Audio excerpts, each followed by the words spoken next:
Hey guys! Good morning! Welcome back to our channel, The Eaton Squad. My name is Ed. So for today's video, ipapakita ko naman sa inyo kung paano magrehistro sa eTravel. Yung mga nauna nating video, yun yung paano gumawa ng account sa eTravel. Magkaiba yon. Yung paggawa ng account sa eTravel ay iba sa pagrehistro sa eTravel. So ito po ang ating full tutorial para po sa mga Philippine passport holders. Details coming right up.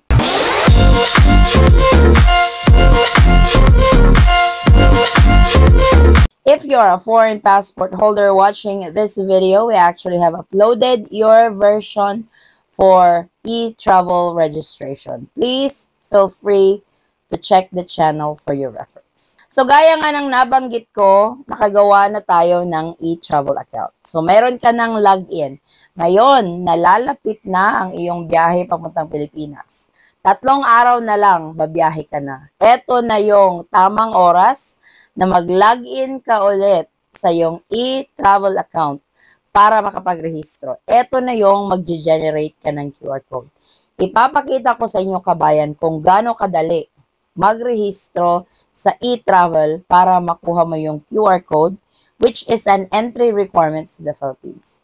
Ito ay para sa mga Philippine passport holders. So kung ikaw ay isang dual citizen na may Philippine passport holder, kung ikaw ay isang green card or permanent resident, kung ikaw ay isang OFW, kung ikaw ay isang tourist na palis ng Pilipinas or pabalik, ito yung guide mo kung paano magrehistro sa eTravel. So, nakagawa ka na ng account sa eTravel, meron ka ng login credentials, pumunta ka sa eTravel.gov.ph. So, ito lang po yung legitimate website, wala na pong iba. So, wag po kayong papasok sa ibang eTravel website kasi baka pagbayarin kayo. Sa eTravel.gov.ph lang po.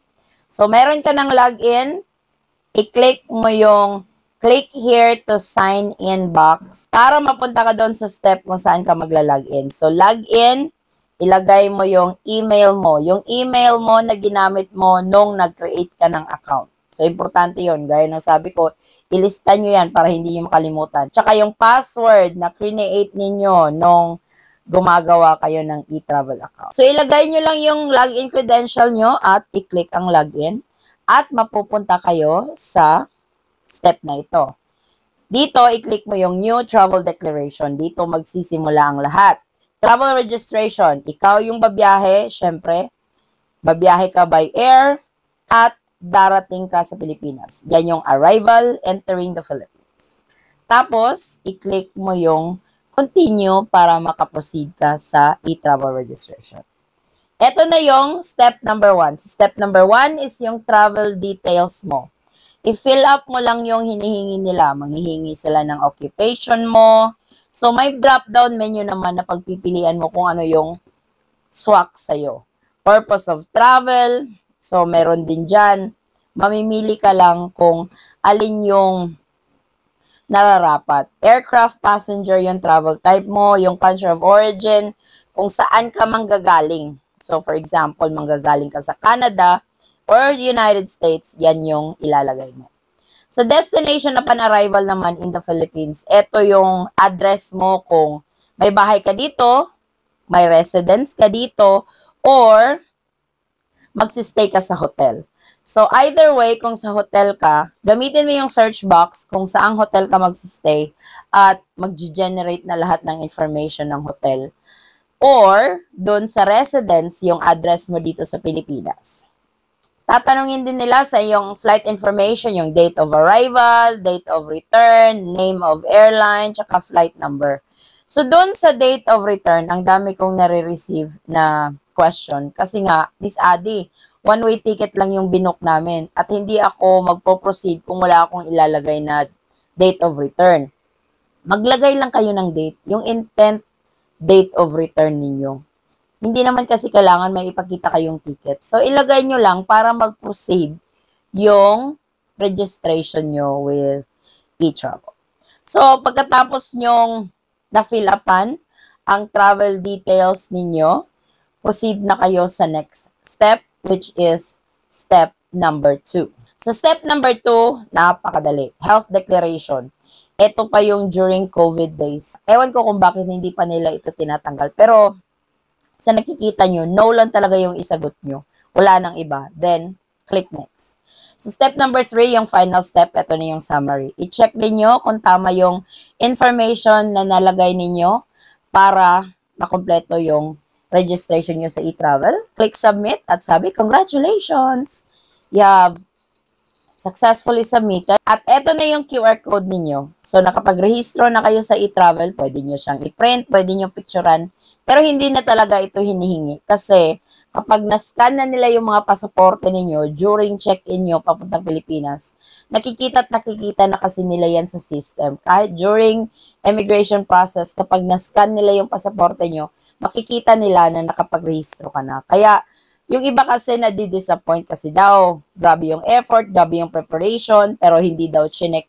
Mas gusto nyo bang binubusisi pa yung registration nyo sa e-travel kaysa nakikita na nila doon sa system na okay ka na? So, wag magalit. So, wag magalala kung hindi nila chinek yung e-travel. Maganda yon actually na hindi nila chinek kasi nga alam na nila nakapag-rehistro ka na. At ganun lang kasimpleng magrehistro sa e-travel para sa mga Philippine passport holders. So, 3 steps lang yon. Diba ang bilis na kapag meron ka ng account sa e-travel? Gaya nga ng sabi ko, dun sa mga previous videos natin kung paano gumawa ng e-travel account, gawin nyo na kasi pwede naman yun anytime. Yung registration lang talaga ang within 72 hours or 48 hours or on the day of your flight, pwede nyo siyang gawin. So, mas convenient na meron ka ng account. Kesa gawin mo isahan lahat. Pwede naman kung gusto nyo sa 3 days prior ng alis nyo, dun pa kayo mag-create, sabay generate na ng QR code. Pwede naman yun nasa sa inyo. Pero for me siguro, i-create ko na para andyan na at magla-login na lang ako ulit kapag nalalapit na yung biyahe ko papuntang Pilipinas. So, yan po kabayan kung paano magrehistro sa e-travel na entry requirement sa Pilipinas sa lahat ng papasok na pasahero na may Philippine passport holder. So, ito po ang ating latest travel updates. Maraming salamat po sa patuloy na pagsubaybay, tiwala at suporta sa aming channel, The Eating Squad. Kung kayo man po ay may mga katanungan, maaari lang pong mag-comment sa video ito or pwede niyo po akong i-direct message sa aming Facebook page, same handle, The Eating Squad. Muli kabayan, ako'y nagpapasalamat at naway ang inyong biyaheng papuntang Pilipinas ay maging smooth, hassle-free at stress-free. Mag-ingat po kayo lagi, stay safe, stay healthy, and God bless everyone.